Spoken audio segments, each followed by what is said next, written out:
You know, I remember a game in the late 50s or early 60s. It was at the stadium. The Colts had just scored. Unitas threw a touchdown pass. There was a few seconds left. The Colts kicked off. Everybody was walking out of the stadium, and the Lions ran it back 100 yards or so for a touchdown. And the same thing almost happened today. It happens. Something like that is a little more excusable than I think what happened today. We'll talk about that, but I just can't believe it. People have been calling me, what's wrong with the team? What's going on? And let me ask, what's wrong?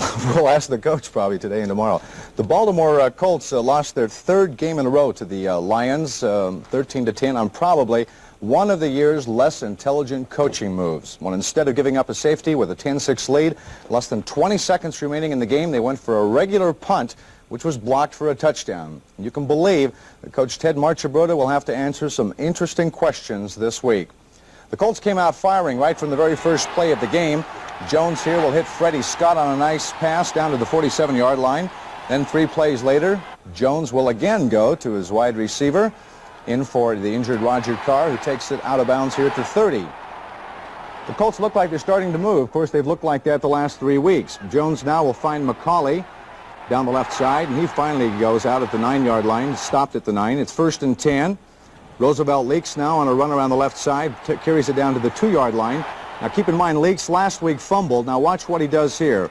Gets right to the goal line, the ball pops out into the end zone. The same story as last week against the Dolphins. I'll show it to you one more time. Leaks had a hold of the ball. Didn't look like he was hit very hard, but the ball pops out, and the drive is stopped, and the Lions take over. Now with the Colts moving again, as the Lions weren't able to muster anything together, Ray Chester here makes a great catch down to the 29, 1st and 10 Baltimore. And Lydell Mitchell carries the ball across the middle, and that puts him over 1,000 yards. We'll show you the play again. Lydell gets 1,000 yards for the season on this play, pickup of 6. Jones's pass now, as the Colts are starting to move again inside the 20, is picked off high, intended for Freddie Scott. Dick Duran gets it. That stops the drive at the 10-yard line as he runs it back. Show it to you one more time. He throws into a crowd. Freddie really has not much of a chance for it, and Duran picks it off, and that stops another drive. Now, watch this bad Jones here. This time will hit Ron Lee. It goes out of his hands, and it's dropped, and now they get a chance for a field goal here. Linhart in the third quarter, as the first half was scoreless, but a bad spot on the snap foiled that, and it was still 0-0. Now the Lions start to move. Gary Danielson in for Greg Landry.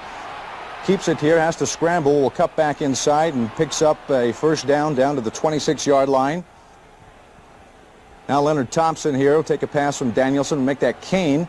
He carries the ball down to the 14-yard line. David Hill now has a chance to get a touchdown for the Lions, but thanks to Bruce Laird, who broke up the play, saved the Lions from scoring and taking the lead. And the field goal by Steve Mickemeyer, former Maryland star, is good, and they go ahead 3-0. Now the second half kickoff, Lions leading 3-0. The coaches said, hang on to the football, don't make the mistakes, concentrate. They bring it back, and right away they lose it, and the Lions take over. And it's only because Mickemeyer missed this field goal that they didn't get any points on the board. It's still 3-0 at this point. Now the Colts still moving. Jones again goes through a nice series. This time he hits Chester, who hangs onto the ball for a first down. Now a nice run by Ron Lee around the right side with some great blocks in front of him down to the 22, a gain of 6.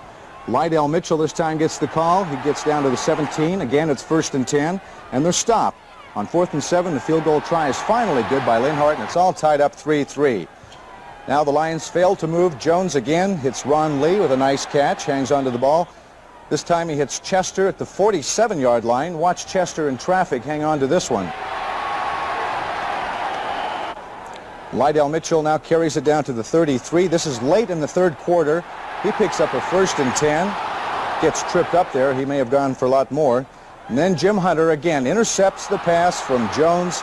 It's intended for Scott, and that stops another drive. Now watch this defensive play. The Lions are starting to move. It's 3rd down.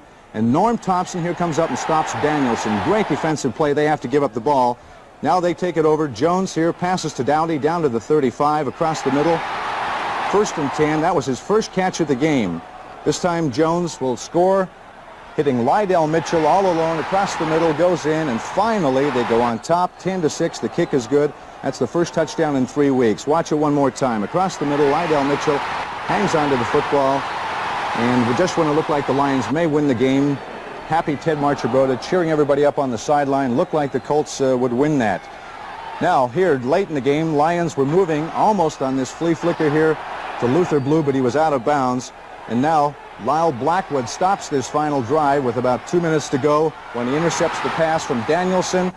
It looked like it was all wrapped up, about 14 seconds. Dave Lee punts, and Leonard Thompson blocks it, goes in the end zone, and that's the end. Watch it again. Thompson here comes in, blocks the punt, and it's all, what can you say about it? That was it. And the final score, as you know, 13-10. They win that with the kick, made it good, and there was no time left. They ran one play, the kickoff, and that ran the clock. So you can say what you want about the inability of the offense to make the big play. You can talk about drop passes and fumbles, which seems to be the weekly topic of discussion, at least for the past 3 weeks. But the real story is, why didn't they go for the safety? Give up the 2 points. They still would have led 10-8 with about 15 seconds to go, and then take the free kick with no rush, and then make them come down and go about 60 yards with about 10 seconds left to go. Well, it's unbelievable to me that Coach Ted Marchibroda, who's being paid to make those kind of decisions, seems to have fallen into almost the same type of a slump that the team is in right now. It's an unfortunate. Anyway, it's history now, and the most important thing is not to forget that Baltimore can still win the AFC Eastern Division with a win over New England next week. Believe me, you almost need a computer to figure it out, but it's now based on total losses within the AFC. Just beat New England next Sunday, and the Colts win the division, and we'll go to the playoffs.